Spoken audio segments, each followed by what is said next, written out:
just can't believe it. It's the beginning of the nightmare. You just survive if you can, the best you can. Danny had been missing for quite some time, about 6 days, and we were really worried. We just didn't know what to do, really. It had happened before. He'd gone off the radar and popped back up. Now, one day you got a call. Yeah. Tell me about that call. It was Christmas Eve 2008, and I'd been working. I'd finished at 8 o'clock. For some reason, Paul had the car that day and he'd picked me up. And then there's a knock on the door about 9:30, 20 to 10. And it was the police. It was 2 uniformed police officers, a man and a woman. I pretty much knew, really. He even said to me once he was in here and we spoke a few words, "You knew, didn't you?" And I said, "Well, kind of." Daniel was our eldest son. He was a lovely boy. He was very funny, lively, energetic, had a lot of energy. He was very musical. He could dance very well, which I don't know where he got that from, certainly not from any of us. And he was just lovely.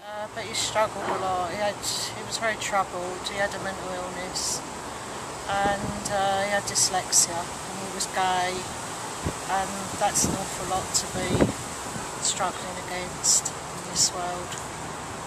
Did he have many friends? Oh, he had loads of friends. Tons of friends. I think his friends really were his lifeline, because like many families where there's a family member with mental illness, it's not easy to help. Was there any kind of investigation at all? It started off with an investigation until the police found out that Danny had dropped his dogs off at the Golden Hospital that he was under, the psychiatric hospital, and so I suppose they just, it was assumed. It's a reasonable assumption, but I don't know that it really answers properly the question as to what happened, but they weren't going to go anywhere and you can't make them. This led you to send an email, didn't it?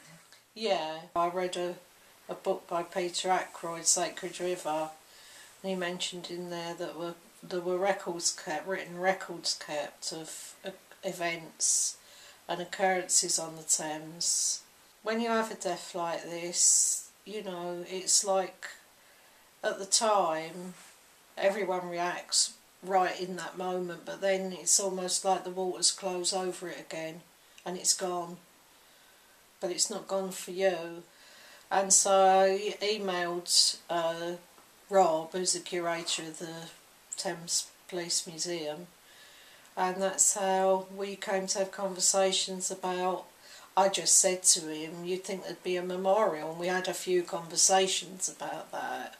Yeah, the purpose really is, for people to be able to go, if they're the people who like to go to the river and the river's not too far away, they can go to the river and go to the memorial. If they can't cope with the river or don't want the river, they can just go to the memorial. The title that's been suggested, the Well Wishing Memorial, is lovely. It's lovely that people are wishing you well.